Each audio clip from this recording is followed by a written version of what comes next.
This channel does not promote any violent, harmful, or illegal activities. All content provided by this channel is meant for an educational purpose only. এদিকে আবার আরজিকর কাণ্ডের পর 3 মাস পর চিকিৎসকরা কাজে ফিরেছেন, কিন্তু তাদের অসন্তোষ কি কমেছে? সূত্রের খবর, চিকিৎসকদের ক্ষোভ বিক্ষোভের তল বুঝতেই আসরে নামছেন এবার অভিষেক বন্দ্যোপাধ্যায়।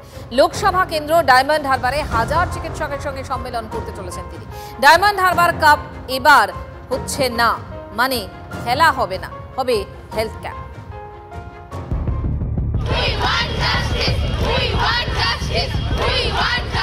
সরকারি হাসপাতালে ধর্ষণ, খুন, তিলোত্তমা কাণ্ডের পর গত কয়েক মাস উত্তাল হয়েছে গোটা রাজ্য। পথে নেমেছেন চিকিৎসকরা। রাজনীতির কারবারিদের মতে তৃণমূল কংগ্রেসের সঙ্গে চিকিৎসক সমাজের একাংশের দূরত্ব বেড়েছে। তাই কি চিকিৎসকদের সঙ্গে এবার সেতুবন্ধনে অভিষেক বন্দ্যোপাধ্যায়? জল্পনা ছড়িয়েছে, কারণ নিজের লোকসভা কেন্দ্রে এবার চিকিৎসকদের সঙ্গে আলাপচারিতায় বসতে চলেছেন তৃণমূলের নাম্বার 2। আরজিকর কাণ্ডের পর শাসক দলকে চেপে ধরেছিল নাগরিক সমাজ। সেই সময় অভিষেক বন্দ্যোপাধ্যায় বলেছিলেন, আমি মনে করি আইনসভায় এমন কঠোর আইন আনা দরকার যেখানে 7 দিনের মধ্যে এই খুনি এবং ধর্ষকদের একদম এনকাউন্টার করে মারা উচিত। আমাদের সমাজ এমন যে কোনো ঘটনা না ঘটলে আমাদের ঘুম ভাঙে না। তৃণমূল সেনাপতি কি সেই ঘুম ভাঙাতে চাইছেন? চিকিৎসকদের মনের কথা জানতে চাইছেন? কারণ ডায়মন্ড হারবার লোকসভা এলাকায় এবার চিকিৎসকদের সঙ্গে আলাপচারিতায় বসতে চলেছেন তৃণমূল সেনাপতি। হেলথ ফর অল শীর্ষক সম্মেলনের ডাক, প্রধান বক্তা অভিষেক বন্দ্যোপাধ্যায়। 30শে নভেম্বর আমতলা সমন্বয় অডিটোরিয়ামে সম্মেলন।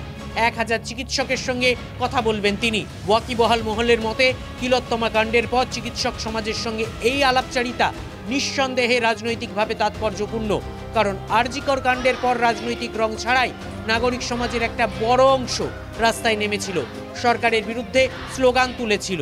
মমতা বন্দ্যোপাধ্যায়ের 13 বছরের এই রাজত্বকালে তিলোত্তমা কাণ্ড একটি অত্যন্ত গুরুত্বপূর্ণ অধ্যায়, যেখানে সাধারণ মানুষ রাস্তায় নেমেছিলেন এবং চিকিৎসকদের এই আন্দোলন আলোড়ন ফেলে দিয়েছিল। দেশ ছাড়িয়ে গোটা বিশ্বে ছড়িয়ে গিয়েছিল এই আন্দোলনের রেশ। চিকিৎসকদের আন্দোলনের বিরুদ্ধে মুখ খুলে যখন কল্যাণ, কুণাল, অরূপরা দলের অস্বস্তি বাড়িয়েছিলেন, তখন অভিষেক বন্দ্যোপাধ্যায় চিকিৎসকদের একাধিক দাবিকে সমর্থন করেছিলেন। সূত্রের খবর, ঘনিষ্ঠ মহলে তৃণমূল সেনাপতি এও বলেছিলেন, সরকারি স্বাস্থ্য ব্যবস্থায় গাফিলতি রয়েছে, সেগুলি সংস্কার করা প্রয়োজন। মানুষ যে বিক্ষোভ দেখিয়েছিল তার সঙ্গত কারণ ছিল। চিকিৎসকদের সঙ্গে কথা বলে সংস্কারের সেই পথই কি খুঁজতে চাইছেন তৃণমূলের নাম্বার 2? জানা গিয়েছে ডায়মন্ড হারবারের প্রতি অঞ্চলে হেলথ ক্যাম্প চালু হবে। ডিসেম্বর থেকে জানুয়ারি পর্যন্ত এই ক্যাম্প চলবে। এবছর ডায়মন্ড হারবার কাপ হচ্ছে না, বদলে সমস্ত টাকা খরচ করা হবে হেলথ ক্যাম্পে। সরবরাহ করা হবে ওষুধ। ডায়মন্ড হারবারে তৃণমূল সাংসদের এহেন উদ্যোগকে অবশ্য কটাক্ষ করছে বিরোধী শিবির। কোনো চিকিৎসক সংগঠনের সঙ্গে বসতে চাননি, প্রথম কথা। এটা হচ্ছে ওনার দলীয় স্তরে একটা সভা ডেকেছেন, যারা আমন্ত্রিত তারা যাবে। তারাই যাদের আমন্ত্রণ করেছে তারাই যেতে চাইছে না। ওনার দলের সমর্থক যারা ছিল তারাই যেতে চাইছে না।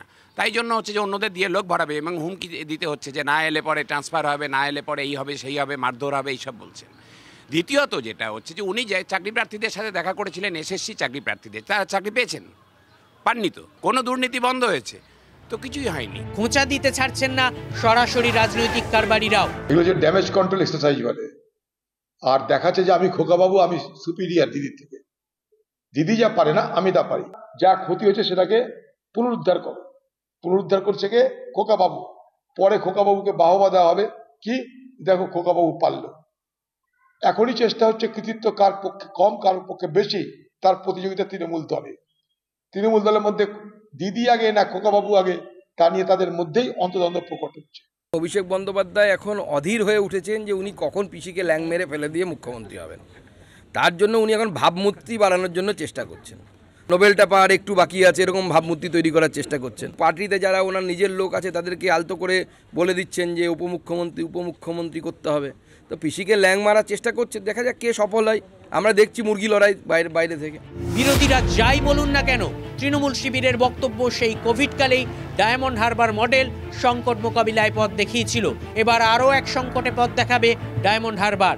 কোভিড পর্ব হোক কিংবা অন্যান্য উন্নয়ন, যাবতীয় ক্ষেত্রেই ডায়মন্ড হারবার মডেলকে নিদর্শন হিসেবে তুলে ধরেন তৃণমূলের সেকেন্ড ইন কমান্ড এবার চিকিৎসক সমাজের সঙ্গে সেতু বন্ধনেও কি সেই ডায়মন্ড হারবার মডেলকেই তুলে ধরতে চাইছেন অভিষেক বন্দ্যোপাধ্যায়? ক্যামেরায় তুষারের সঙ্গে সৌরভ গুহ, TV9 বাংলা, কলকাতা।